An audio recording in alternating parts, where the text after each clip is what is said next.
नमस्कार, NB news देख रहे हैं। यहाँ पर मैं हूं आपके साथ मुस्कान। स्वागत है आप सभी का उत्तराखंड के महासंग्राम में।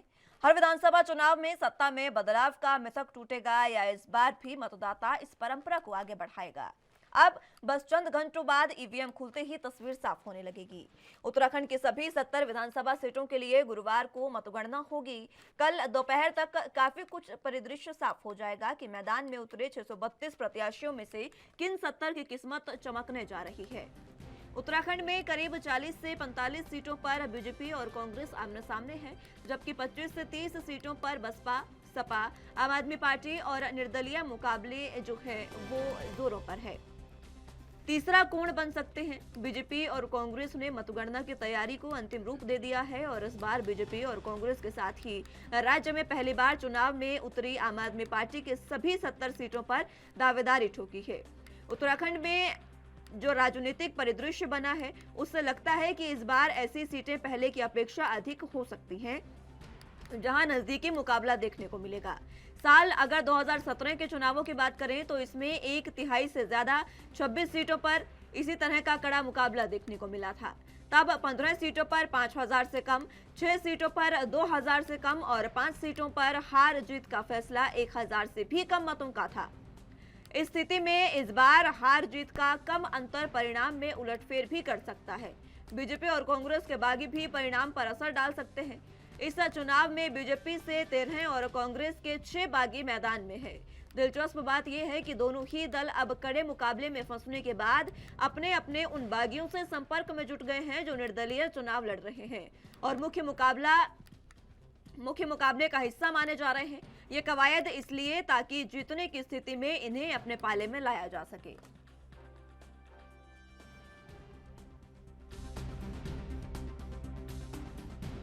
और जिस दिन हमारा रिजल्ट आएगा 10 मार्च को, ये काफ़ी ज़्यादा संख्या होगी और हमारी प्रचंड बहुमत की सरकार बनेगी। इसको लेकर मैं आश्वस्त हूँ। हमारे कार्यकर्ताओं ने बहुत अच्छा काम किया है, हमारे पन्ना प्रमुखों ने काम किया है, हमारे बूथ अध्यक्षों ने काम किया है, हमारी सब इकाइयों ने खूब मेहनत की है, खूब परिश्रम किया है। उत्तराखंड की जनता ने हमें आशीर्वाद दिया है। माननीय मोदी जी ने जो उत्तराखंड के लिए पिछले 7 सालों में जब से वो प्रधानमंत्री बने हैं, लगातार जो है वो सड़कों का क्षेत्र हो, चाहे वो अस्पतालों का क्षेत्र हो, चाहे एम्स खुलने की बात हो, चाहे railway Rishikesh Karnaprayag rail line की बात हो, भारतमाला श्रृंखला में सड़कों की बात हो, हर क्षेत्र में अभूतपूर्व काम हुआ है। उस काम पर जनता ने अपनी मोहर लगाई है और हम लोगों ने भी कोशिश की है मोदी जी के सिपाही के रूप में जनता के बीच में जाएं और मुझे पूरा विश्वास है कि हमको प्रचंड बहुमत मिलेगा। देखिए, कांग्रेस जब चुनाव चल रहा था तो कहीं सामने नहीं थी, कोई मुद्दा भी उनके साथ पास नहीं था और जब चुनाव समाप्त हो गया तो 10-15 दिनों तक लगातार वो ढोल मजीरे बजाते रहे हैं और खुद जश्न मनाते रहे हैं। अब 10 मार्च को हम लोग जश्न मनाएंगे। कि बीजेपी को अपने स्वयं के चुनाव जीतने पर भरोसा नहीं है, इसलिए वो प्लान 2 पर काम कर रही है पहले दिन से। और हमें ये भरोसा है कि हम चुनाव जीत रहे हैं, हम पूरी मेजोरिटी के साथ चुनाव जीत रहे हैं। लेकिन उसके बावजूद अनुभव सबका है, बीजेपी के साथ काम करने का अनुभव बाकी लोगों को भी पता है कैसे होता है और कांग्रेस के साथ उनके अनुभव वो भी उन्हें पता है कि कैसे होते हैं। तो मुझे पूरी उम्मीद है कि अगर ऐसी बात कोई हो कि कोई निर्दलीय के रूप में चुनाव जीतता है तो वो ज्यादा कंफर्ट कांग्रेस के साथ महसूस है। अध्यक्ष जी, अब तक की बात करें, प्रदेश की ये परंपरा रही, एक बार कांग्रेस एक बार बीजेपी, उस नंबर के हिसाब से आपका नंबर आगे आता है, तो क्या माने पुनरावृत्ति दोबारा रिपीट करने दोहरा रहे इस बात को? देखिए, परंपरा वाली बात नहीं होती, सरकारों को डिलीवरी करना होता है और इस प्रकार जो इस 5 साल में सरकार ने बहुत ही बुरी स्थिति रखी इस प्रदेश की, प्रदेश बद से बदतर स्थिति में होता चला गया, तो ये निश्चित है कि इसमें सरकार परिवर्तन होना है। लोग बड़ी उम्मीदों के साथ कांग्रेस को लाना चाह रहे हैं, बड़ी उम्मीदों के साथ कांग्रेस की तरफ देख रहे हैं और मैंने कल एक बात कही और आज उसको दोहराना चाहता हूं कि आज जबकि मतगणना को उसकी शुरुआत होने में करीब 20 घंटे का समय बाकी है, ऐसे समय में मैं बड़े यकीन के साथ कह सकता हूं कि हमारी पार्टी 43 से 45 सीटों के बीच जीतकर इससे भी आगे बढ़ सकता है, क्योंकि मुझे ऐसी सीटों का समाचार मिल रहा है कि जहां हम ये मान रहे थे कि हम कमजोर हैं, लेकिन वहां से भी ये समाचार आ रहे हैं कि हम वहां मजबूत स्थिति में हैं। तो ऐसी स्थिति में हम 45 के आंकड़े को भी पार कर सकते हैं, मेरा पूरा विश्वास है। वही बन गई है कि भारतीय जनता पार्टी की ये तमाम बड़े नेता देश में कुख्यात हो चुके हैं सरकारों को तोड़ने के लिए, इनके नाम कुख्यात हो चुके हैं। मैंने परसों अपने वर्जन में अपने वक्तव्य में जो कहा कि कुख्यात नाम उत्तराखंड में घुस आए हैं, तो ऐसी थोड़ी का कुख्यात है।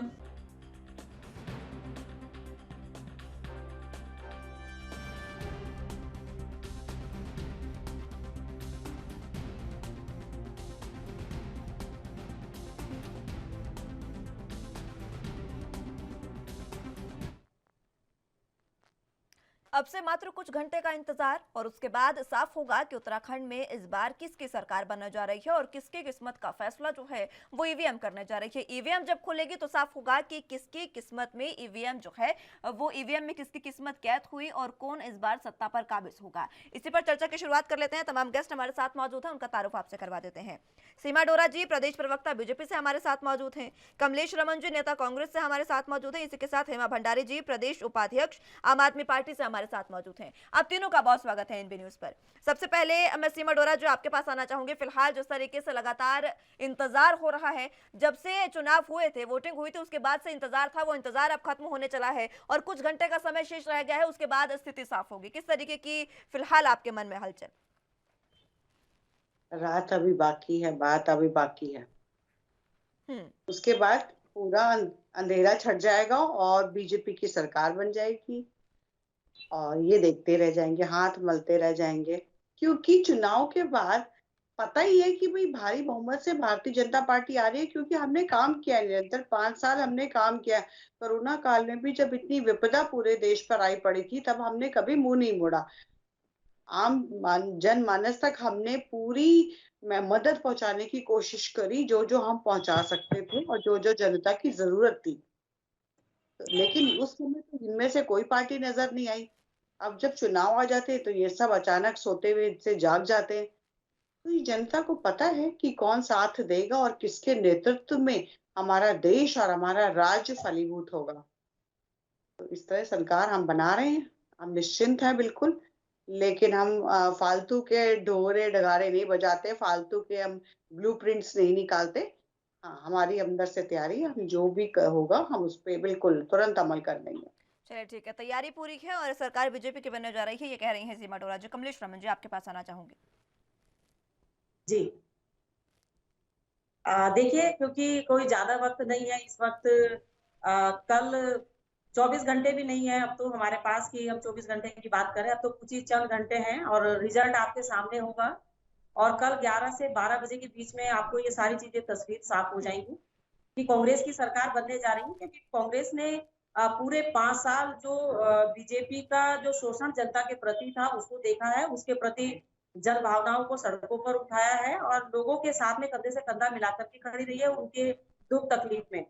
तो इसलिए कल जब 10 मार्च ईवीएम की मशीनें खुलेगी और काउंटिंग होगी तो आप भी देखिएगा कि कांग्रेस की सरकार बनेगी। और क्योंकि जनता ने इस वक्त परिवर्तन का मन बनाया हुआ था और उसी को लेकर के 14 फरवरी को जो जनता ने अपना मत दिया, क्योंकि जनता इस वक्त बहुत ही साइलेंट तरीके से थी। क्योंकि आप जानते हैं अच्छी तरीके से कि भाजपा का जो कार्यकाल रहा है वो सीधा सीधा केंद्र से संबंधित रहा है कि वो केंद्र को दिखाकर के उन्होंने वोटों को मांगने की कोशिश करी।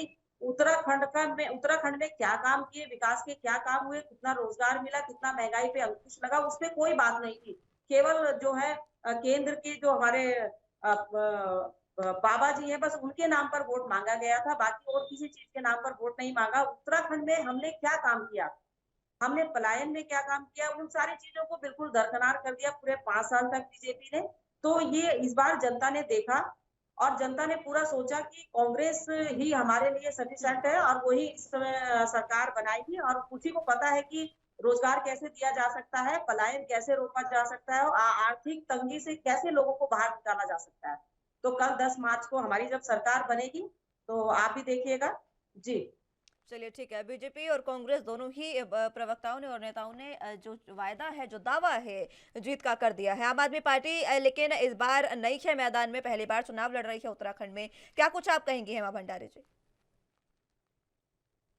देखिए मुस्कान जी, अब कुछ ही घंटों में सबकी जो हमारे जितने भी प्रत्याशी उतरे हैं विधानसभा चुनाव में, उनसे किस्मत के फैसले होने वाले हैं। और बड़े बड़े दावे उससे पहले तो सभी करते हैं कि हम सरकार बना रहे हैं या हम सरकार बना रहे हैं। और भाजपा तो बार बार एक ही गाना, भाजपा की जो प्रवक्ता है कि हमने जनता के लिए कोरोना काल में किया। अरे सरकार में बैठे थे तो और कौन करता, सरकार ने राशन दिया तो वो गाने गा रही है कि हमने राशन दिया, ये किया। तो इससे क्या, ये तो इनका फर्ज था। ये इस तरह से जो सोच रहे हैं कि इनको अपनी जनता पसंद करेंगी, इस बार जो परिणाम आने वाले हैं और वो बिल्कुल अप्रत्याशित परिणाम होंगे।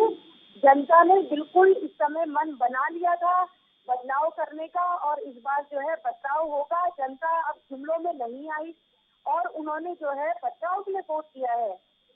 और जिस तरह से सर्वे भी जो सर्वे बता रहे हैं, तो जो एग्जिट पोल होता है वो एग्जिट पोल नहीं होता है।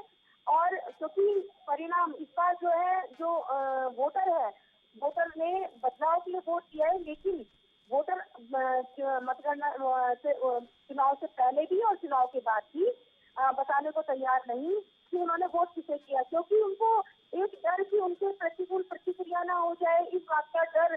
तो एग्जिट हम इसलिए कोई भी एग्जिट पोल बता नहीं सकता कि क्या परिणाम आने वाले हैं। उत्तराखंड की स्थिति इस तरह की है कि एग्जिट पोल भी इसमें फेलियर साबित होंगे, और कल जो परिणाम होंगे वो एक अप्रत्याशित परिणाम होंगे। जनता ने जिस तरह से आम आदमी पार्टी ने भी बहुत 25 से 26 सीटों में त्रिकोणीय मुकाबले में है, और हमने 70 विधानसभाओं में बड़ी मजबूती से चुनाव लड़ा है। तो अब परिणाम बताएंगे, कुछ ही घंटों की देर है। चलिए, बड़े कुछ ही बोल घंटों नहीं का समय बोलने, है, परिणाम बता देंगे। लेकिन एक बार फिर से आरोप कोरोना काल का जो तोड़ने की राजनीति और लोकतंत्र की हत्या जिस तरह से की जा रही है, तो जिनको डर सताता है वो तो वही करते हैं ना कि जोड़ने तोड़ने का काम, इधर से खरीद लो, उधर से खरीद लो, इधर कर लो, तो ये सब चल रहा है। लोकतंत्र की हत्या का पूरा जो जिनको डर सताता है वही करते हैं। ठीक है, जिसको डर सताता है वही इधर उधर जाने का काम करते हैं। और ये बात तो जायज है कि इससे पहले सबसे पहले बीजेपी ने इस बात की शुरुआत की, जोड़ तोड़ की राजनीति की कोशिश की, और कई विधायकों से संपर्क साधने का जो एक दावा है वो खुद बीजेपी के ओर से किया गया, महेंद्र भट्ट द्वारा किया गया। उसके बाद कांग्रेस जो है वो भी कहीं ना कहीं अब जो बात है वो यही सामने आई है कि जो निर्दलीय प्रत्याशी उतरे हैं कांग्रेस की और बीजेपी की ओर से, तमाम पार्टियां उन पर क्योंकि दरकार है उनकी, इसलिए उनको साधने की कोशिश कर रही है। सीमा डोरा जी। जी, इन्होंने अभी बोला कि हमारा फर्ज था तो हमने किया। हमने कब मना किया कि हमने अपना फर्ज नहीं निभाया? हम सरकार में आए इसीलिए थे, जनता की जो भी जिम्मेदारियां हैं हमारी जनता के प्रति, वो हमको निभानी थी और हमने बहुत अच्छे से निभाई। इसका मतलब इनको ये अच्छे से पता है कि हमने अपनी जिम्मेदारियां निभाई, वो इन्होंने खुद ही कह दिया। अब रही इनकी जोड़ तोड़ की राजनीति की बात, ये कह रहे हैं मैडम आप बोलेंगी नहीं यार, बीच में मैं सुन रही थी आपको। तो अब जोड़ तोड़ की राजनीति की आप बात कर रहे हो, तो फिर आपको डर नहीं होना चाहिए। आपको डर नहीं जोड़ होना तोड़ की चाहिए ना। राजनीति की बात कर रहे हो, हम कतई नहीं डरे हुए। अगर हम डरे हुए होते तो हमारे किसी बयान से आपको लगता। हम शुरू से कह रहे हैं कि हम आराम से अपनी पूर्ण बहुमत के साथ सरकार बना रहे हैं, लेकिन जो लोग हमारे चलिए ठीक है, संपर्क मैं में लौटूंगी आएंगे। सीमा डोरा जो एक बार फिर से आपके पास। सभी पार्टियां कह रही हैं कि हम बहुमत के साथ सरकार बना रहे हैं, तीनों पार्टियों ने दावा किया है, लेकिन फिलहाल जिस तरीके से कल परिणाम सामने आएंगे, कुछ ही घंटों की बात है, उसके बाद स्थिति साफ होने जा रही है। फिलहाल चर्चा एक बार फिर से शुरू करेंगे, वक्त एक छोटे से ब्रेक का है, फौरन हाजिर होंगे।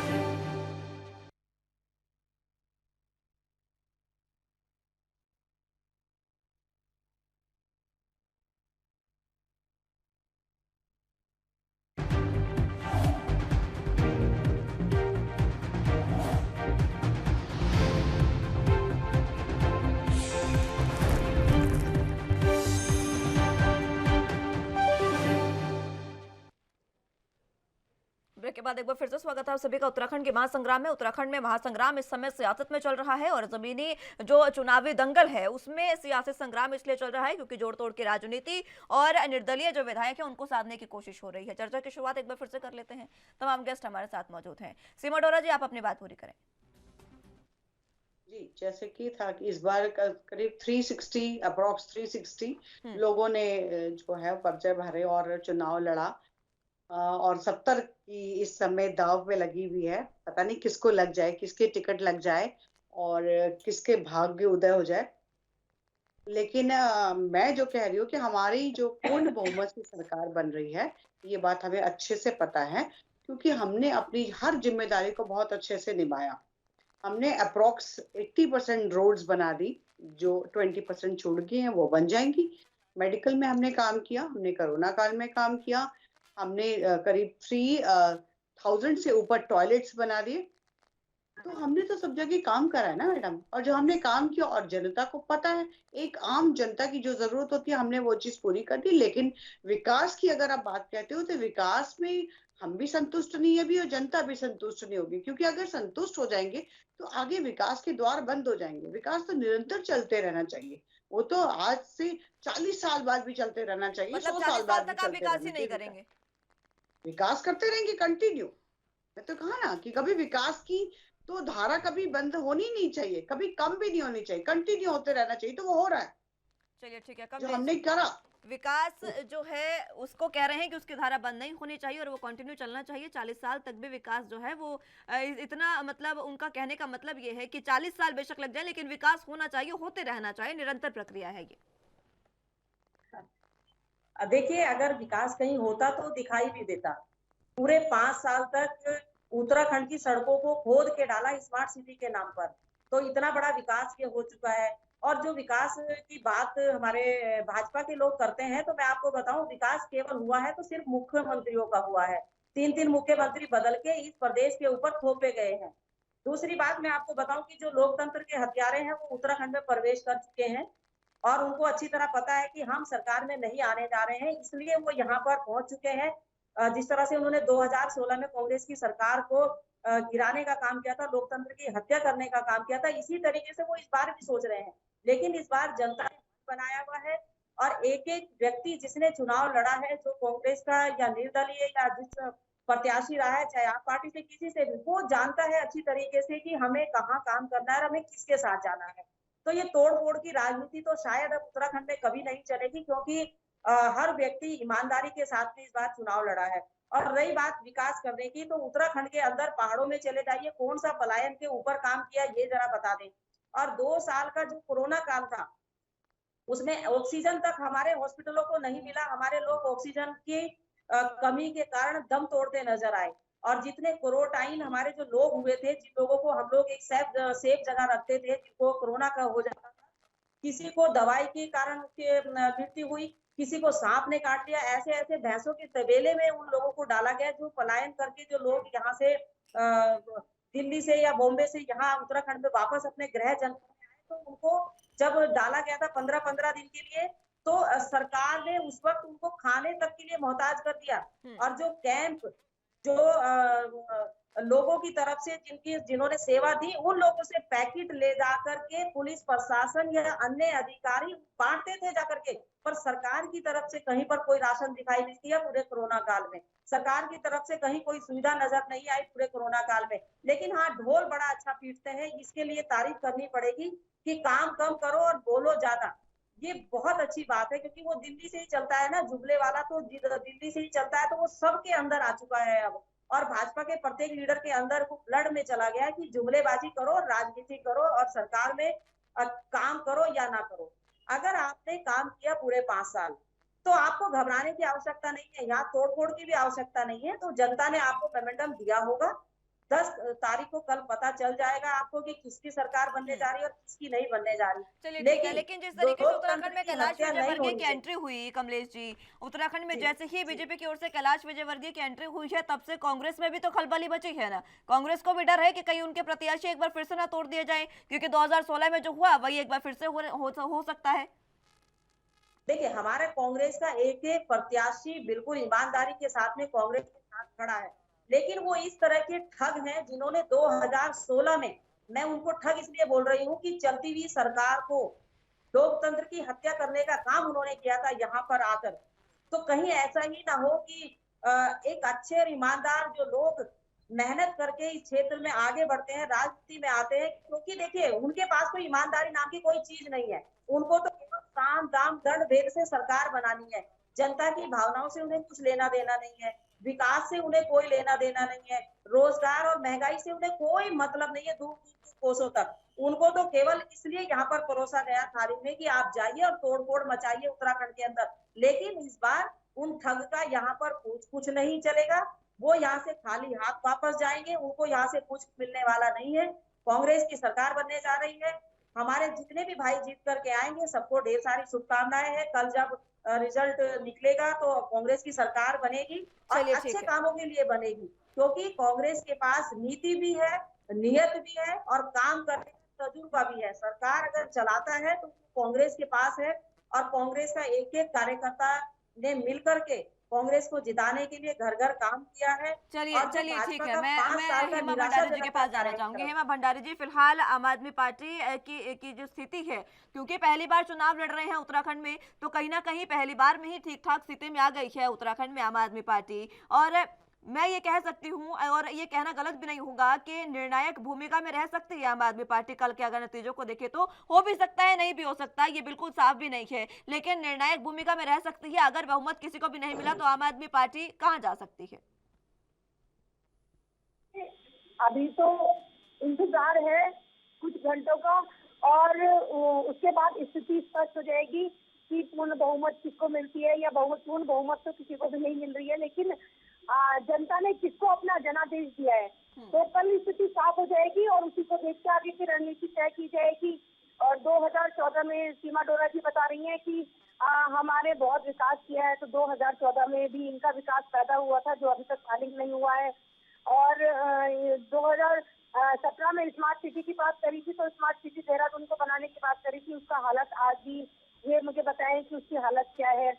तो इनको और ये एक प्रश्न और मैं करना चाहती हूँ कि इनको पूरा कॉन्फिडेंस अगर अपने ऊपर है, ये कह रही है कि हम 60 पार और हम सरकार बनाने जा रहे हैं, कल हम सरकार बना देंगे, तो बस एक प्रश्न है मेरा कि अगर ये इतना कॉन्फिडेंट है और सरकार बनाने जा रहे हैं, तो कैलाश विजय जी जो अंतर्राष्ट्रीय महासचिव है, उनको देहरादून में डेरा डालने की जरूरत क्यों पड़ गई? अब ये निर्दलीयों से मिल रहे हैं, निर्दलीय प्रत्याशियों से, यूकेटी के प्रत्याशियों से मिलने की जरूरत क्यों पड़ रही है? पहले भी उनका मुख्य रोल रहा है, तो इसका मतलब ये है कि गरीबी तो सिर्फ भाजपा है कि उनको ये जरूरत पड़ रही है, तोड़ फोड़ की जरूरत पड़ रही है। आम आदमी पार्टी की धमक से वैसे ही इनके पैरों से नीचे की जमीन निकली हुई है कि पता है कि राजनीतिक काम भी करते हैं, जो करके दिखाया है दिल्ली में। तो ये डरे हुए हैं, घबराए हुए हैं, और आम आदमी पार्टी तो कूल बैठी है, पता है कि हाँ कल जनता ने जो भी जनादेश दिया होगा उसका हम सम्मान करेंगे, और उसी को देखते हुए हम आगे की जो अपनी रणनीति है जनता से पूछ के, जनता की राय लेके आगे तय की जाएगी। चलिए ठीक है, जनता की राय लेकर आगे की रणनीति तय की जाएगी, लेकिन ये तो साफ है कि बहुमत किसी को भी मिलता दिखाई नहीं दे रहा है। तीनों ही पार्टियों में त्रिकोणीय मुकाबला और कांटे की टक्कर तीनों पार्टियों में है, क्योंकि आम आदमी पार्टी भी बेशक पहली बार चुनाव लड़ रही है, सीमा डोरा जी, लेकिन पूरे तरीके से गंभीरता से चुनाव लड़ा है उन्होंने, क्योंकि ये एग्जिट पोल जो है वो बता रहे हैं, हालांकि एग्जैक्ट नहीं है, लेकिन स्थितियां जो जमीनी हकीकत बता रही है वो भी कुछ इसी तरीके के जो समीकरण है वो बताती है। अब एक सवाल आपसे पूछा है हेमा भंडारी जी ने कि अगर आपको लगता है कि आपकी पूर्ण बहुमत की सरकार बन सकती है उत्तराखंड में, क्या जरूरत थी आपको कैलाश विजयवर्गीय को देहरादून में डेरा डालने की? दूसरी बात मैं आपसे ये पूछना चाह रही हूँ, निशंक जी तो जो है, निशंक जी को क्या जरूरत थी? उनको आपने इतना सक्रिय कर दिया है अब चुनावों में। हालांकि चुनाव प्रचार में ये दोनों नेता नहीं दिखे हैं, लेकिन अब नतीजों से कुछ दिनों पहले इतना सक्रिय दोनों को कर दिया गया है कि अगर जरूरत पड़े तो जोड़ तोड़ की राजनीति में माहिर है दोनों। सीमा डोरा जी। निशंक जी तो पूरे चुनाव में यहाँ पे रहे, ऐसा कैसे कह सकते कि निशंक जी नहीं सक्रिय थे? निशंक जी सक्रिय थे, और निशंक जी पूरे चुनाव भर उन्होंने जो साथ दिया और कार्यकर्ताओं से मिलते रहे। और अभी भी जब देखिए, जब इतना बड़ा काम होता है, और हम शुरू से कहते हैं कि डबल इंजन की सरकार है हमारी, इस बात को भूलना नहीं चाहिए आप लोगों को। जब डबल इंजन की है तो एक इंजन अकेले सरकार कैसे बनाएगा? तो डेफिनेटली दिल्ली से दूसरा इंजन तो आएगा ही, क्योंकि वो 2 इंजन की सरकार है। तो इसलिए वो राष्ट्रीय महामंत्री हैं। राष्ट्रीय महामंत्री अगर आते हैं सरकार बनने से पहले, तो उसमें इतना आश्चर्यचकित होने की जरूरत नहीं है। चलिए ठीक है, ठीक है, मैं इस पर एक बार फिर से चर्चा की शुरुआत करूंगी। फिलहाल वक्त एक छोटे से ब्रेक का है, फौरन हाजिर होंगे।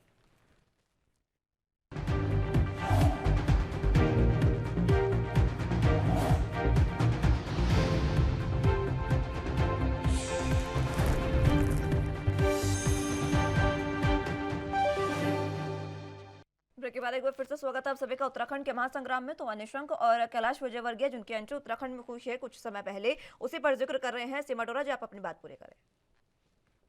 जी, तो मैं ये कहती कि चोर की दाढ़ी में तिनका, क्योंकि ये लोग खुद इनके अंदर चोर छुपा हुआ है। इनको लगता है हम किसको किसको पकड़ेंगे, क्योंकि इनकी सरकार बनने वाली तो है नहीं, तो अब इनको लगता है कि हमें शायद जुगाड़ करने की जरूरत पड़े, तो इनको ऐसे हमारे ऊपर दोषारोपण कर रहे हैं। ठीक है, राष्ट्रीय महामंत्री आए हैं तो उनको पता है कि अब सरकार बनानी है तो उनकी जरूरत तो पड़ेगी ही, राष्ट्रीय इसलिए महामंत्री वो आए हैं। पंजाब में नहीं गए, उत्तर प्रदेश में नहीं गए, मणिपुर गोवा में नहीं गए, उत्तराखंड में ही क्यों? नहीं तो आपको क्या लगता है पंजाब में नहीं होता? पंजाब में दुष्यंत जी है, हम्म दुष्यंत जी तो संभालेंगे, वो भी तो राष्ट्रीय महामंत्री हैं।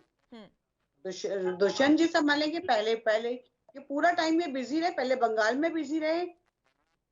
तो जहां जरूरत होती है वहीं जाया जाता है, जहां सबको बांट दिया जाता है ना अपने अपने, कि कोई किसी राज्य में जाएगा, कोई किसी राज्य में जाएगा, एक ही जगह थोड़ी ना सब जाते रहते हैं। बात तो वही है, जरूरत तो जोड़ तोड़ की राजनीति के लिए कैलाश नहीं, विजयवर्गीय की जरूरत है। तोड़ तोड़ की राजनीति की नहीं है। उत्तराखंड में जरूरत है, ये जरूरत पड़ नहीं सकती है आपको। बिल्कुल नहीं, बिल्कुल नहीं है, लेकिन हाँ ये जरूरत है कि हमारे यहाँ राष्ट्र से सुपरविजन जरूर होता है, और उसके लिए वो आए हुए हैं। चलिए ठीक है, कमलेश जी।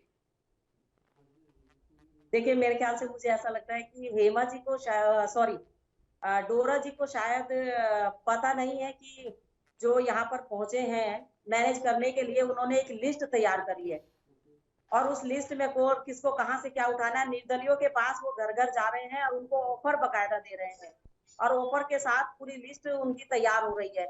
तो ये जो है एक गलत परंपरा है, क्योंकि जो जनता जनादेश देती है उस जनादेश के अनुसार अगर सरकार बने और काम हो तो मुझे लगता है कि कभी भी लोकतंत्र की हत्या नहीं होगी। लेकिन ये जो बुनियाद में डाल दिया है ना इस समय भाजपा ने, ये भाजपा को भी भुगतना पड़ेगा आगे चल के।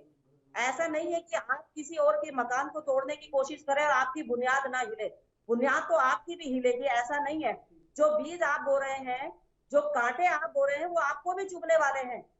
खाली उत्तराखंड की बात नहीं है, पूरे देश के अंदर जहां जहां भी भाजपा की सरकार होगी कांटे उनको भी चुभेंगे, क्योंकि आप ही सिखा रहे हैं उनको लोकतंत्र की हत्या करना। आप ही सिखा रहे हैं गलत तरीके से बेईमानी करके विधायकों को खरीद फरोख्त करके उनको किडनैप करके इधर से उधर ले जाने की बातें। तो मैं ये कहना चाहती हूँ कि जब 10 मार्च को कल बसें खुलेंगे, ईवीएम की मशीनें खुलेगी, जनता ने जो अपना विश्वास जिस पार्टी के ऊपर दिया होगा उसको ईमानदारी से काम करने का मौका मिलना चाहिए, जनता की सेवा करने का मौका मिलना चाहिए। और ये जनता के हाथ में होना चाहिए कि जब जनता को लगे कि हमारा विकास नहीं हुआ है या हमारे लिए कोई काम सरकार ने नहीं करा तो उसको अधिकार है वो अगली बार उसको हटाने का पूरा काम करे।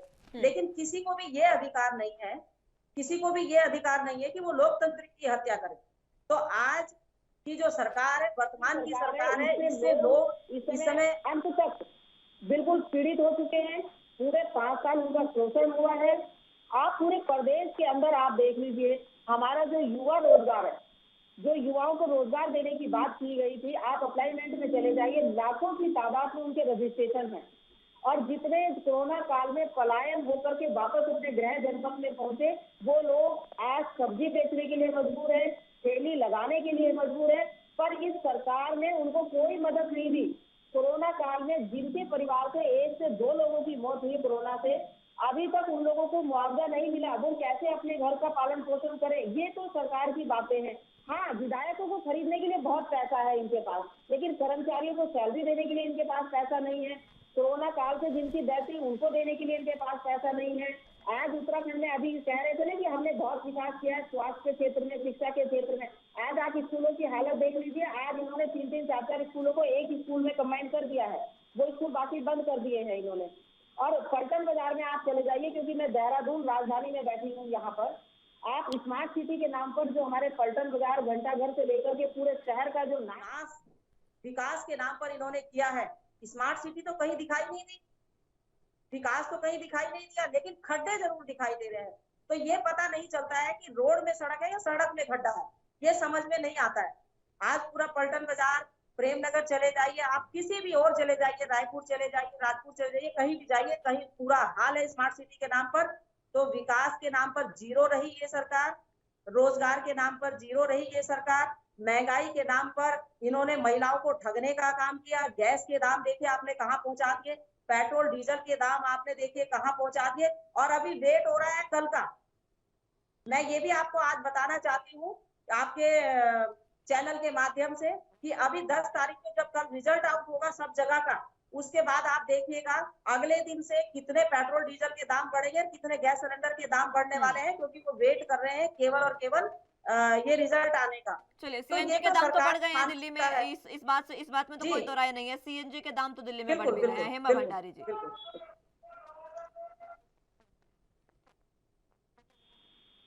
आवाज मिल पा रही है आपको हेमा जी?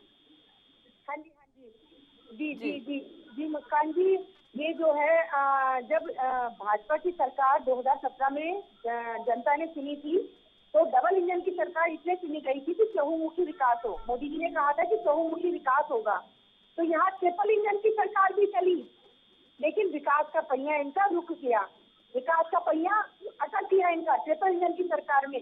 और जिस तरह से अभी चुनाव से पहले मुख्यमंत्री जी के जो कार्यालय में आग लगना, ये कोई इत्तेफाक नहीं है, ये चुनाव से पहले ही हुआ, क्योंकि वर्तमान सरकार जब जनता के मूड को भांप लेती है तो इस तरह की घटनाएं अचानक हो जाती हैं, इत्तेफाकन ऐसी घटनाएं हो जाती हैं।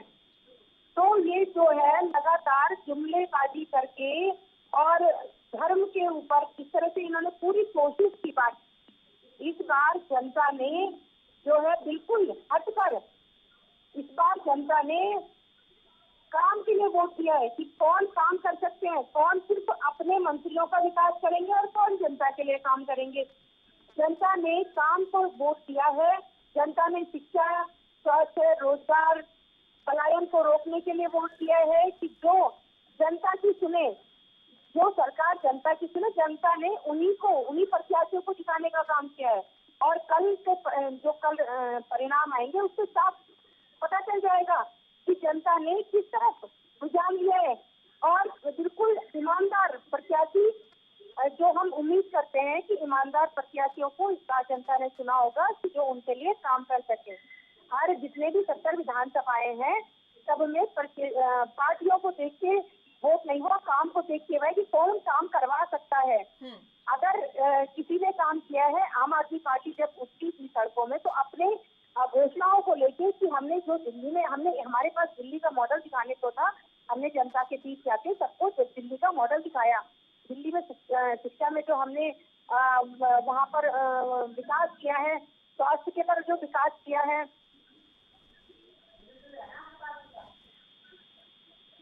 कौन सा मॉडल दिखाएंगे आप यहाँ पे? आप उत्तराखंड का मॉडल बताओ, आप उत्तराखंड का मॉडल बताओ। पहले अपने दिल्ली का मॉडल तो दिखा दो, कौन सा दिल्ली में इतने टैक्स पे है, तब जाके इतना काम किया आपने। यहाँ पर कोई टैक्स नहीं देता, यहाँ पर कुछ नहीं है ऐसा सोर्सेज जो आप जो फ्री में बिजली फ्री में कर देंगे। और जनता सब जानती है लूटने के मकसद से आप यहाँ पर आए हैं। आपके खुद के वहाँ जिलाध्यक्ष ने बोल दिया था लूटने के मकसद से आई आम जनता पर आम आदमी पार्टी। और लोगों को सब पता लग गया कि किस लिए आए हैं आप लोग। और आपको तो वैसे ही कुछ मिलने वाला नहीं, आपको देख लीजिए 2 सीटें मिली है तो आप बताइएगा।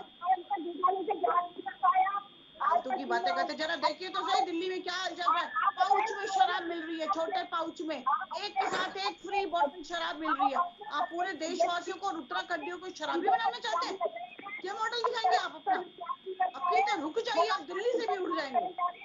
और अब जो कल परिणाम आएंगे तो फिर एक दूसरे के सामने डाला जाएगा कि इन्होंने रात का समय जितना बाकी है। चलिए ठीक है, तो मैं से बाहर निकलते हैं। मैं कमलेश जी आपके पास आना चाहूंगी। दोनों की बातें आपने सुनी, लेकिन बात सबसे अहम ये है कि देखिए विकास की बात हो रही है और उत्तराखंड में जिस तरीके से काम हुआ उसकी बात हो रही है। अभी कुछ ही समय पहले की अगर मैं बात देखूं, कोरोना काल से कुछ समय बाद की ये बात है जब कांग्रेस पूरे तरीके से सड़कों पर उतरी थी उत्तराखंड में, और कारण उसका सीधे तौर पर यह था कि महंगाई, बेरोजगारी और लगातार जो पेट्रोल डीजल के दाम बढ़ रहे थे उसको लेकर सड़कों पर कांग्रेस ही पूरे तरीके से और बीजेपी सरकार को घेरने का काम किया। लेकिन उसके बावजूद भी महंगाई जो है वो कहीं ना कहीं काबू नहीं हो पाई। अगर एक बार फिर से, क्योंकि आपने इस बात का जिक्र किया है, एक बार फिर से आपने ये बात उठाई, तो मैं आपके पास इस सवाल के साथ आ रही हूँ। उत्तराखंड में या फिर पूरे देश में ले लीजिए, जब तक 5 राज्यों में चुनाव थे, आंकड़े जो पेट्रोल डीजल के थे वो पूरे तरीके से स्थिर थे। सवा तीन महीने से ज्यादा का समय हो गया है जब आंकड़े जो है वो स्थिर हैं, रेट जो है पूरे तरीके से स्थिर है। लेकिन जैसे ही चुनाव खत्म हुए, अब कल परसों में सीएनजी के दाम दिल्ली में बढ़ गए हैं और अलग अलग तरीके से पेट्रोल डीजल पर भी कहीं ना कहीं असर देखने को मिल रहा है। ये जो चीजें हैं, क्या सरकार ये चाहती है, क्योंकि सरकार तो बार बार ये बात कहती है कि हमारे हाथ में नहीं है, पेट्रोलियम मंत्री ने ये बात एक बार फिर से कह दी है कि हमारे हाथ में तो नहीं है, पेट्रोलियम जो कंपनियां हैं, तेल कंपनियां, वो रेट बढ़ाती है। अच्छा, एक बात बताइए आप, देखिए अगर स्टेट सरकार ये बात बोलती तो समझ में आती कि हमारे हाथ में नहीं है। वाकई पेट्रोल डीजल और गैस के दाम बढ़ाना स्टेट के हाथ में नहीं होता, लेकिन अगर केंद्रीय मंत्री ये कहे कि हमारे हाथ में नहीं है और ये कंपनियां, वो कंपनियां किसकी है, वो कंपनियां किसके अंडर में चलती है, सरकार किसकी है, तो ये काम किसका है? आपने कहा कि हमें ट्रिपल इंजन की सरकार दीजिए और हमारी काम की चेन बनेगी, उत्तर प्रदेश, उत्तराखंड और दिल्ली केंद्र में बैठे हुए नेताओं की।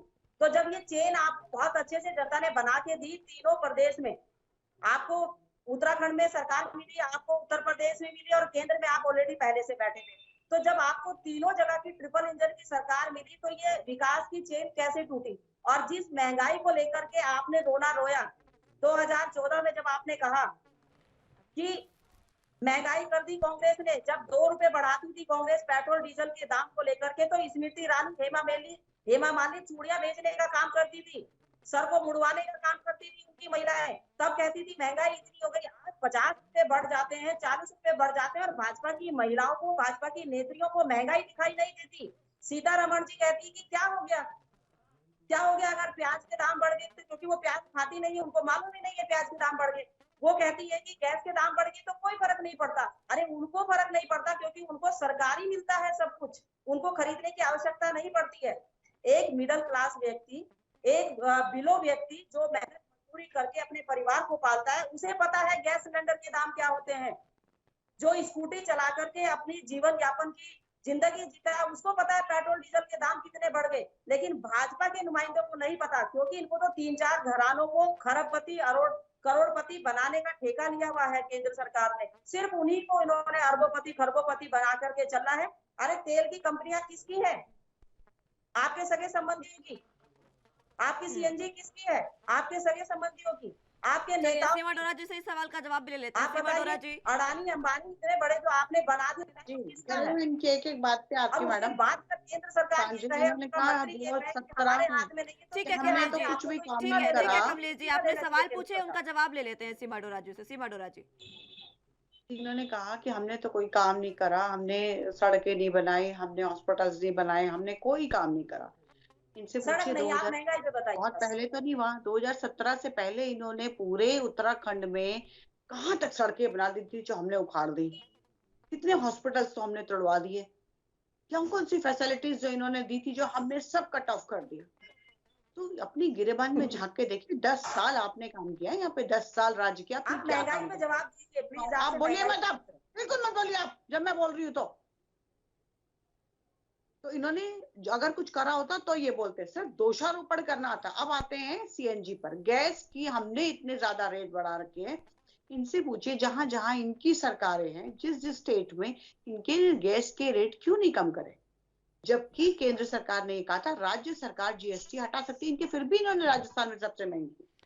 जब ये बातें पूछी जाती है कांग्रेस से, और अभी भी देखिए कमलेश जी ने तो अभी भी ये बात कह दी थी कि राज्य सरकार के हाथ में नहीं है, ये तो केंद्र सरकार को करना चाहिए। उन्होंने तो ये बात पहले साफ कर दी। जीएसटी तो हटा सकते थे ये, इन्होंने वो भी नहीं हटाई। देखिए वो भी नहीं हटाई इन्होंने अपने स्टेट्स में, क्यों नहीं हटाई? उत्तराखंड में तो अपने फिर भी सस्ती कर दी इन्होंने, राजस्थान में सस्ती क्यों नहीं करी? बेरोजगारी आप कहते हो बार बार, उत्तराखंड में 20% बेरोजगारी दर है, राजस्थान में महिलाओं की सुरक्षा की बात करते हो, महिलाओं की वहाँ पर पूरा अलवर जो है वो रेप का पूरा जोन बना पड़ा है। सुरक्षा इनको, बीजेपी ने इस समय कुछ नहीं किया। इनको सिर्फ बोलना आता है, ये बातें बढ़ाती है। मैं सुन रही हूँ इनकी बेवकूफ बड़ी बातें कि इन्होंने कोई काम नहीं किया, हमने काम किया। चलिए ठीक है, महिला हमको सुरक्षा सिर्फ का मुद्दा बोलना आपने आता है। उठा दिया अरे सीमा कौन डोरा सा जी। काम कर दिया आपने? ठीक है सीमा डोरा जी, 5 महिला साल सोती सुरक्षा को रही है, लेकर आपने महिला कांग्रेस सुरक्षा पर तो सवाल इनके उठा दिए। ठीक है, मैं लौटूंगी आप दोनों के पास। महिला सुरक्षा को लेकर कांग्रेस पर बीजेपी सवाल उठा रही है, लेकिन शायद बीजेपी ये भूल गई है कि उत्तराखंड और उत्तर प्रदेश में कई जगह ऐसे प्रत्याशी हैं आपके खुद बीजेपी के जो रेप के आरोपी हैं, बलात्कार तक के आरोपी हैं, उनको आपने टिकट दे रखी है, उसके बाद आप महिला सुरक्षा की बात करती हैं। के महामंत्री। ठीक है, मैं लौटूंगी कमलेश जी। हेमा भंडारी जी, आपके पास इस सवाल के साथ आऊंगी मैं। हेमा जी, आवाज मिल पा रही है आपको? जी जी जी, महिला सुरक्षा का मुद्दा उठाया है सीमा डोरा जी ने, लेकिन शायद वो भूल गई हैं कि उनके खुद के प्रत्याशी बलात्कार के आरोपी हैं। उन्होंने ऐसे ही लोगों को यहाँ पर टिकट दिया है। यहाँ पर ज्वालापुर विधानसभा में उन्होंने वो बरी नहीं हो पाए थे अपने आरोपों से और उनको उन्होंने टिकट दिया है। तो भाजपा के पास नियत भी नहीं है और नियति भी नहीं है। और चलिए ठीक है हेमा भंडारी जी, मैं लौटूंगी आपके पास। एक बार फिर से चर्चा की शुरुआत करेंगे, वक्त एक छोटे से ब्रेक का है, फौरन हाजिर होंगे।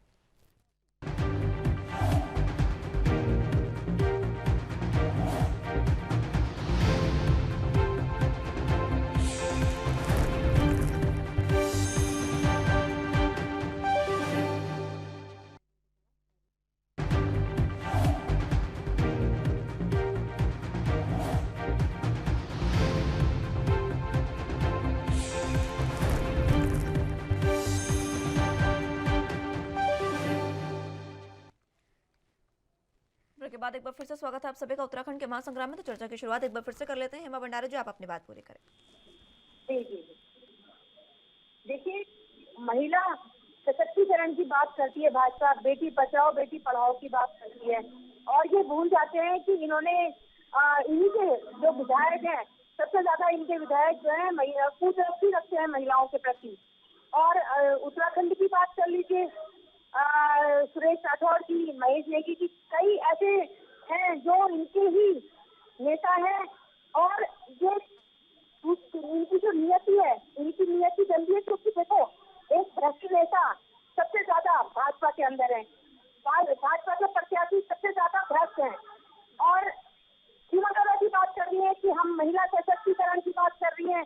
ये चीखने चिल्लाने से, जब ये डिबेट में बैठती हैं तो चीखने चिल्लाने से ये चाहती है कि हमारी आवाजें दबा देंगी, क्योंकि ये एक दबाव का ये सोचते हैं कि हम जब जनता पे दबाव बनाते हैं, हम हर जगह अपना दबाव बना सकते हैं, तो यहाँ पर भी सोचते हैं चिल्ला के हमारी आवाज बंद कर देंगी। ये बताएं इन्होंने महिला सशक्तिकरण के लिए उत्तराखंड में क्या किया, क्या इन्होंने महिलाओं के लिए कौन सी सुविधा इन्होंने महिलाओं को दी है। और दिल्ली की बात करते हैं तो हमने सीसीटीवी कैमरे लगाए हैं महिलाओं की सुरक्षा के, हर गली में हमारे सीसीटीवी कैमरे हैं। यहाँ पर इनके खुद के जो जिसको हम रक्षक बनाने की कोशिश कर रहे हैं, वही भक्षक बने हुए हैं, वही महिलाओं पे कुदृष्टि रखे हुए हैं। तो भाजपा ने भाजपा का विकास किसी भी क्षेत्र में हो, चाहे वो व्यापारी वर्ग के लिए हो, इनके शासन में हर वर्ग परेशान रहा है, सड़कों पे रहा है, चाहे महिला वर्ग हो, चाहे व्यापारी वर्ग हो, चाहे विद्यार्थी वर्ग हो, चाहे सरकारी कर्मचारी वर्ग हो, या हमारा जो प्रशासन वर्ग है, पुलिस वाले हमारे भाई, इन्होंने किसी के लिए भी कोई काम नहीं किया। सिर्फ इनके जो 3 मुख्यमंत्री 5 साल में बदले, उन्होंने एक दूसरे पे इल्जाम लगाने का काम किया। पहले मुख्यमंत्री बदले, दूसरे आए तो उन्होंने पहले वालों पे इल्जाम लगाने शुरू किए, तीसरे आए तो उन्होंने इल्जाम लगाने शुरू किए। तो ये जनता का विकास कहाँ से करते। लेकिन इस बार जो है, कल जो इनका टुकड़ा साफ होने वाला है, ये कल ईवीएम मशीन की जब परिणाम आएंगे तो भाजपा को अपना टुकड़ा साफ होता हुआ नजर आएगा। चलिए तो ठीक है, इसलिए बीजेपी को अपना सुपड़ा साफ होता हुआ नजर आएगा हैं। जब कल रिजल्ट आएंगे। और इसी के साथ वो कह रही है, मैं लौटूंगी हेमा भंडारी जी। बेचारी चिल्ला रही है, तो इनको शांति रखने के लिए कहिए कि कल तक शांति रखें। चलिए कल तक शांति रख लीजिए, क्योंकि जब ईवीएम खुलेगी और नतीजे जब आएंगे तो बीजेपी का सुपड़ा साफ होगा। क्योंकि बीजेपी ने पिछले 5 सालों में सीएम देने का काम किया है और कोई विकास नहीं किया है, ऐसा कह रही है हेमा भंडारी जी। सीमा डोरा जी, शर्म आनी चाहिए इनको। आज यूक्रेन में देखिए हमारे बच्चे फंसे हुए थे, तो किस तरीके से निकाला है। और आज भी यूक्रेन में, अगर यूक्रेन में इतनी भयंकर युद्ध में भी अगर हमारे देश का झंडा लेके खड़े हो जाए कोई भी, तो उसको कोई कुछ कहता नहीं था। उनको पूरा सुरक्षा से सम्मान सीमा डोरा जी, अगर आप उन बच्चों को ना निकालते, अगर आप उन बच्चों को ना निकालते, चुनावों के बीच का समय है, तो क्या स्थिति बनती आपकी, आप भी जानती हैं। ये तो और सरकार कैसे का काम है और निकालें? सरकार को निकालना मैडम, पड़ेगा। जब आपको पता है कि सरकार का काम है और हमने अच्छे से करा, तो हमने अच्छे से काम क्यों नहीं करा? ये बात क्यों नहीं बोलते हैं ये? अरे तो कोरोना ठीक, काल में सुनिए हमने काम सुनिए किया, सीमा तो डोरा जी, आपकी सुनिए, जो जिम्मेदारी काम आपने थी। अच्छे से किया उसकी यूक्रेन से सराहना बच्चे होगी। निकाले तो आपकी जिम्मेदारी थी। जो काम आपने अच्छे से किया उसकी सराहना होगी, जिम्मेदारी तो आपको निभानी पड़ेगी। जो काम आप करेंगे उसकी तो सराहना जो होगी, हमारी लेकिन नहीं करेंगे जिम्मेदारी तो है आलोचना मैडम, भी जो हम सुनिए निभा ना। रहे हैं, तो क्यों नहीं? नहीं करेंगे तो आलोचना को भी बर्दाश्त कर लीजिए थोड़ा सा। बिजनेसमैन बने। राजनीति, आप तो राजनीति करने से बाहर नहीं आते। आपको तो जमीन हर खिसक जाएगी नीचे से, जब पता भी नहीं वहाँ लगेगा। हजारों छात्र हमारे फंसे हुए हैं, फंसे हुए थे और टेंशन मत लो, आपकी दो कुछ सीट नहीं नहीं थी। आने आपको वाली वहाँ की आपको। राजनीति छूट गई थी। हाँ, आप आपको ऐसी जो जगह राजनीति अरविंद करते हैं। केजरीवाल आप चोर हर बैठे जगह ना दिल्ली राजनीति में, करते हैं। जिसे अन्ना आप हजारे जी हर को जगह राजनीति बेवकूफ करते हैं। बनाया, विश्वास जी को आप बेवकूफ हर जगह बनाया, राजनीति करते हैं। बैंक गुप्ता को बेवकूफ आपको बनाया, विकास नहीं सब आता लोग उनकी करना। तारीफें करते आपको रहते विकास हैं। करना चलिए नहीं ठीक आता। है, आम आदमी पार्टी की तो एक भी धक्के सुनिए देके सुनिए निकाल दिया। सीमा डोरा जी, लुटेरा केजरीवाल, पहली बार चुनाव झूठा लड़ रही है आम केजरीवाल। आदमी पार्टी उत्तराखंड में, एक भी सीट नहीं आई तो भी चलेगा। आप जरा अपनी और देखिएगा, आपकी सीटें अगर चली गई तो क्या होगा। प्लीज कमलेश जी कुछ कहना चाह रही है, पहले मैं उनके पास आऊंगी। बात देना चाहूंगी प्लीज। कमलेश जी। की बात का जवाब देना चाहूंगी। जी। इन्होंने कहा यूक्रेन में बच्चे फंसे हुए और हम लाए, बिल्कुल बहुत बढ़िया। बहुत धन्यवाद कि आप आए, लेकिन आप ये नहीं बताएंगे कि आपने बिजनेस प्लानिंग करी यहाँ पर। आपने जिस हेलीकॉप्टर से 24,000 रुपए आपने 80,000 रुपए लिए उन बच्चों के माँ बाप से, उनको आपने पीड़ित किया, ये नहीं देखा आपने? बच्चे कई कई किलोमीटर पैदल पैदल दौड़े हैं, नंगे पाँव फ्री में आए बच्चे, कौन सा पैसा ले लिया? कौन सा पैसा ले लिया? एयर इंडिया अरे, फ्लाइट कराई उनको। आप लोग तो इतने सीमा गद्दार डोरा हो। जी कैसी बात आप कर लोग रही हैं तो आप? गद्दार हो, झूठ बोलते हो। सीमा डोरा जी, रुके कमलेश जी रुकेगा। सीमा डोरा जी कैसी बात कर रही हैं आप? एयर इंडिया की जब फ्लाइट गई थी 25,000 रुपए टिकट था यूक्रेन का, लेकिन 60-70 हजार रुपए लिए जा रहे हैं बच्चों से पैसे। इस बात से आप मुकर नहीं सकती हैं, बच्चों से। इस बात से आप आज मुकरी है कोई नहीं, पैसा नहीं लिया जा रहा, कोई पैसा नहीं लिया जा रहा। इस आप बात मत से बोलिए आप इस चीज मुकरेंगी को। नहीं और ना आप मुकर सकती हैं। अगर भारत सरकार ने नहीं। वहन किया, बहुत समय बाद, सुनिए, बहुत समय बाद भारत सरकार ने ये बात कही कि उनका खर्चा हम वहन करेंगे, उससे पहले बच्चे अपने खर्चे पर आए हैं। ये बात आप गलत कह रही हैं। देखिए मार्च के शुरू के 2-4 दिन, उसके बाद पूरा भारत सरकार शुरू ने के, इस बात चलिए को ठीक संभाल लिया है, था। चलिए ठीक है, शुरू के 2-4 दिन आए। आप मुझे ये बताइए, शुरू के 2-4 दिन में कितने बच्चे एक फ्लाइट से वापस आए? एक फ्लाइट का आप हिसाब लगाइए। आप मुझे इतना बताइए, आप जब मुझे एक इंडियन सेकंड एम्बेसी पहले बात पूरी होने दीजिए सीमा डोरा जी। एक फ्लाइट में 240-250 से बच्चे, 250 बच्चे मान लीजिए, एक फ्लाइट में 250 बच्चे आए, सभी से 60-70 हजार रुपए एक बच्चे से लिए जा रहे हैं, तो कितना हुआ? और पहले 3-4 दिन की आप बात कर रही हैं, कितनी फ्लाइट्स आई पहले 3-4 दिन में? उसके बाद अगर सरकार ने पहले तो ले लिया ना सब, सरकार ने पहले खर्चा ले लिया, उसके बाद तो सरकार वहन कर ही लेगी। उसके बाद कंटिन्यूटी में आ रही है, रोज की रोज फ्लाइट ज्यादा आ रही है, सब फ्री में। सरकार सुनिए ठीक है, यूक्रेन कांग्रेस की तो बात यहाँ अगर तक कहती छिड़ी थी कि गई, दिल्ली से घर तक भी नहीं पहुंचाया, हमने दिल्ली से घर तक भी पहुंचाना शुरू कर दिया। ठीक है, ये लोग तो ठीक कभी है, संतोष सीमा नहीं डोरा करेंगे। जी, यूक्रेन की बात अगर छिड़ ही गई है, मैं लौटूंगी कमलेश जी, यूक्रेन की बात अगर छिड़ी गई है तो जरा मेरे सवालों का जवाब दीजिएगा। एडवाइजरी जारी हुई, उसके बाद क्यों इतनी लेट किया मोदी सरकार ने? क्यों इतनी लेट बच्चों को वहां से लेकर आना शुरू किया? पहले 2-4 दिन की बात आपने की, पहले 2-4 दिन भी क्या सरकार सो रही थी क्या? पहले 2-4 दिन 25 से 60 हजार बच्चों से लिए जा रहे थे, उस समय सरकार सो रही थी। जो 4-5 दिनों बाद उन्होंने अपना खर्चा वहन किया, अपने खर्चे पर बच्चों को लेकर आई, उससे पहले सरकार ने क्यों नहीं किया? आप एक बात बताइए, जो हमने 1 महीने पहले एडवाइजरी जारी कर दी थी कि अपने अपने घरों को वापस चले जाओ, सुरक्षित नहीं है। तो और जब हमें भी पता था, आपको भी यही तो पता मैं था, जानना चाह रही हूँ आपसे। आपने 1 महीने पहले एडवाइजरी जारी कर दी, खर्चा कौन उठाएगा बच्चों का? मैडम वो गए किस लिए थे?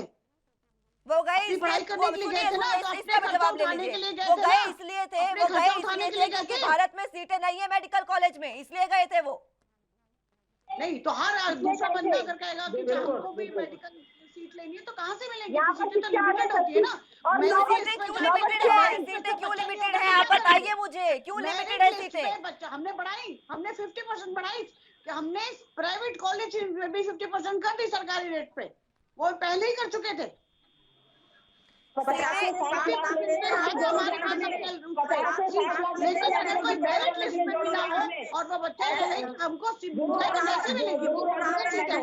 सुनिए सीमा डोरा जी, ये बच्चों की प्रतिभा पर सवाल उठाने बहुत आसान होते हैं, लेकिन ये आप कर नहीं सकती हैं। बच्चों की प्रतिभा पर सवाल मत उठाइए। मैं इस बात से भी नहीं नकार रही हूँ कि बहुत से बच्चे ऐसे होते हैं जो खुद अपने मन से जाते हैं पढ़ने, लेकिन वो बच्चे जो मजबूर होते हैं उनका आप क्या करेंगी? आप बढ़ाइए भारत में सीटें मेडिकल कॉलेज की। उत्तराखंड के न जाने कितने बच्चे फंसे हुए हैं अभी तक।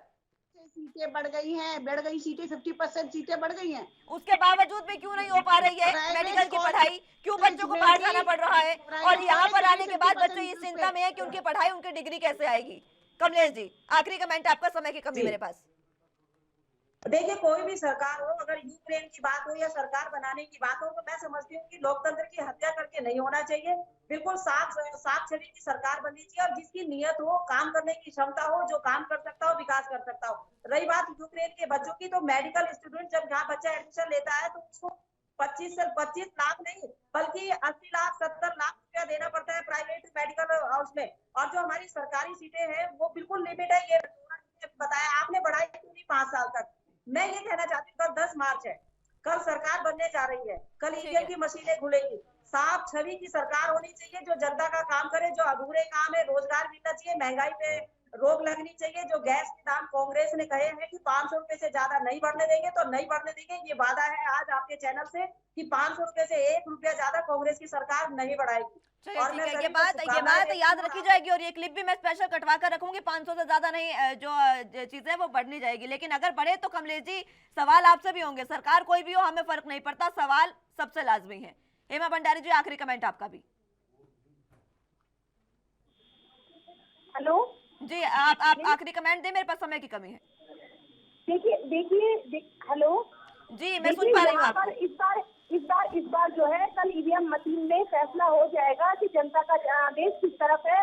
और जो जनता ने चुना है उसका जनादेश का हम सम्मान करेंगे और उसके बाद हम आगे की रणनीति बनाएंगे। और हमें पूरा विश्वास है कि जनता ने इस बार जो है काम के आधार पर वोट दिया है। चलिए, ठीक है। जनता ने काम को देखा है, इस बार कोई धर्म की वो नहीं की है और सिर्फ काम पर जनता ने वोट दिया है। ठीक है, बहुत बहुत शुक्रिया आप तीनों का हमारे साथ जुड़ने के लिए और चर्चा हमारे साथ करने के लिए। ये अहम चर्चा वाकई वाजिब थी और वाकई अहम है, क्योंकि कल अब कुछ ही घंटे बाकी रह गए हैं। आप ये समझिए कि मात्र 24 घंटे भी अगर आप लगाएं तो गलत नहीं होगा, क्योंकि कल इसी समय के आसपास स्थितियां साफ हो जाएगी और ये साफ हो जाएगा कि 5 राज्यों में किसकी सरकार बनने जा रही है। सबसे अहम उत्तराखंड माना जा रहा है, क्योंकि वहां पर त्रिकोणीय मुकाबला है। आम आदमी पार्टी भी पूरे तरीके से चुनावी मैदान में है, वहां पर वोट जनता ने दे दिए हैं। अब कल नतीजे आएंगे और इस नतीजों में साबित होगा कि किसकी सरकार बनने जा रही है। देखते रहिए, तमाम महा कवरेज भी आपको दिखाते रहेंगे और पूरे आंकड़े, आपको सटीक आंकड़े दिखाएंगे एनपी न्यूज पर।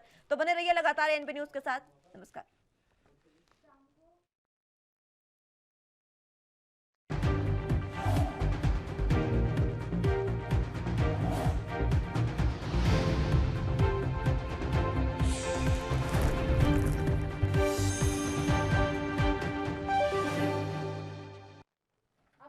तो इस वक्त की बड़ी और अहम खबर आपको बता दें चंडीगढ़ से, जहां पर कल शाम 5 बजे कांग्रेस भवन में बैठक होने जा रही है। बड़ी और अहम खबर चंडीगढ़ से आपको बता दें, पीसीसी अध्यक्ष नवजोत सिंह सिद्धू ने यह जानकारी दी है। कल चंडीगढ़ भवन में यह बैठक होगी।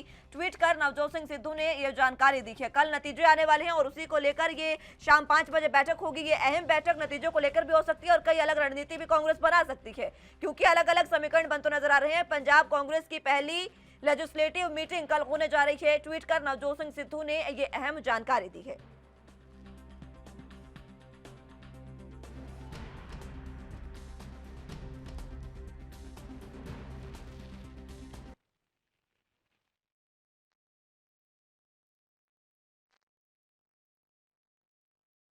नवजोत सिंह सिद्धू का ट्वीट, जिसमें उन्होंने बताया कि कल शाम 5 बजे अहम बैठक होगी और इस बैठक में कई अहम फैसले लिए जा सकते हैं। कल ही नतीजों का दिन है और उसके पहले लेजिस्लेटिव मीटिंग पहले ये होने जा रही है पंजाब कांग्रेस की। इसमें देखना होगा क्या कुछ अहम बातें निकलकर सामने आती है, जिसकी जानकारी पीसीसी अध्यक्ष नवजोत सिंह सिद्धू ने अपने ट्विटर के माध्यम से दी है। उनका ट्वीट भी आपको दिखा रहे हैं आपके टीवी स्क्रीन पर। चंडीगढ़ से यह बड़ी और अहम खबर, कल शाम 5 बजे पीसीसी अध्यक्ष नवजोत सिंह सिद्धू ने जो बताया उसके मुताबिक कल शाम 5 बजे ये बैठक होगी, चंडीगढ़ भवन में ये बैठक होगी। और इसी के साथ आपको बता दें कि लेजिस्लेटिव कमेटी की ये पहली बैठक कल होने जा रही है।